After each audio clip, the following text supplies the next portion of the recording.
अंतरिक्ष के बारे में हम कितना कुछ जान चुके हैं। इसमें से बहुत ही कम ऐसी जानकारी है जो हमें पृथ्वी के बाहर जाकर मिली है।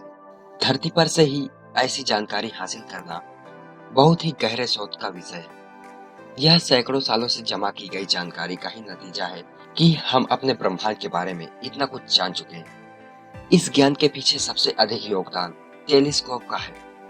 आज हम तरह तरह के टेलीस्कोप उपयोग करके एक ही खगोलीय पिंड के बारे में अलग सी जानकारी हासिल कर सकते हैं। टेलीस्कोप की कहानी भी कुछ कम रोमांचक नहीं है। अंतरिक्ष को समझने का हमारे पास एक ही तरीका है, वहां से आने वाले प्रकाश का अध्ययन। लेकिन एक ही प्रकाश को देखने समझने के लिए हमें एक से ज्यादा तरह के टेलीस्कोप देखने की जरूरत होती है। अंतरिक्ष में स्थित तारे, गैलेक्सी, ब्लैक होल सभी को समझने के लिए खगोलविदों को उनसे निकलने वाले इलेक्ट्रोमैग्नेटिक विकिरण से बहुत उम्मीदें होती हैं। खगोलीय अध्ययन में बहुत से सवालों के जवाब अलग अलग टेलीस्कोप से मिली पता चलती हैं। अलग अलग टेलीस्कोप खास तरह के इलेक्ट्रोमैग्नेटिक स्पेक्ट्रम का वही हिस्सा समझ पाते हैं जिसके लिए वे बने हैं। इस तरह हमारे पास साधारण टेलीस्कोप से लेकर radio, infrared, X-ray, gamma ray telescope तक उपलब्ध है। इन टेलीस्कोप के साथ समस्या ये है कि ये सभी एक ही समय एक ही घटना की जानकारी एकत्र नहीं कर सकते। कई बार किसी घटना का अवलोकन करने का समय भी नहीं होता, जैसे गामा किरणों का विस्फोट जो कुछ ही सेकंड में खत्म हो जाता है। टेलीस्कोप के पास खगोलीय पिंडों से निकली इलेक्ट्रोमैग्नेटिक तरंगों का ही अध्ययन करने का विकल्प होता है, लेकिन अलग अलग तरंगों के लिए अलग अलग टेलीस्कोप होते हैं जिनका विकास धीरे धीरे ही हुआ। खगोल विज्ञान को शायद सबसे पुराने विज्ञान में से एक कहा जाए तो यह गलत नहीं होगा।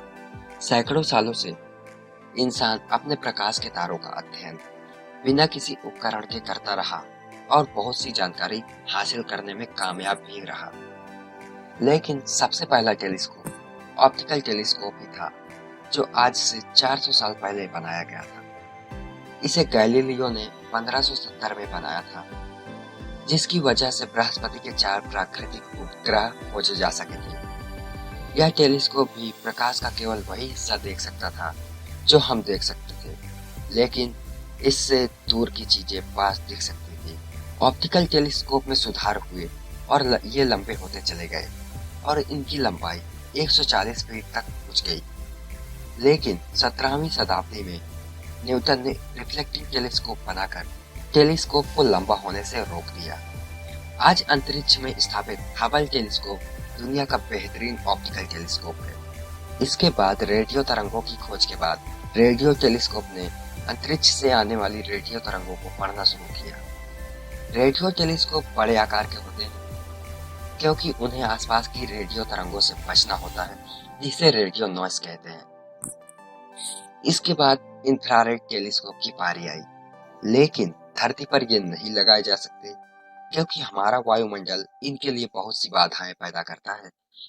इसीलिए या तो इन्हें बहुत ही ऊंचाई पर या फिर अंतरिक्ष में लगाया जा सकता है। ऐसा ही कुछ एक्स-रे और गामा रे टेलीस्कोप के साथ भी होता है।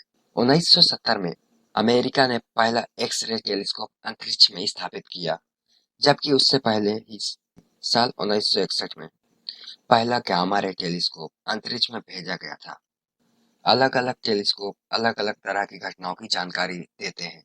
ब्लैक होल के बारे में रेडियो तरंगों से ज्यादा जानकारी मिलती है, वहीं गामा किरणों के विस्फोट में तो गामा रे टेलीस्कोप से ही ज्यादा पता चल सकता है। लेकिन अभी तक कोई ऐसा टेलीस्कोप नहीं बन सका जो सभी तरह की किरणों को एक बार में पकड़ सके। इसकी वजह यह भी है कि हर तरह की किरणों को पकड़ने का तरीका अलग अलग है।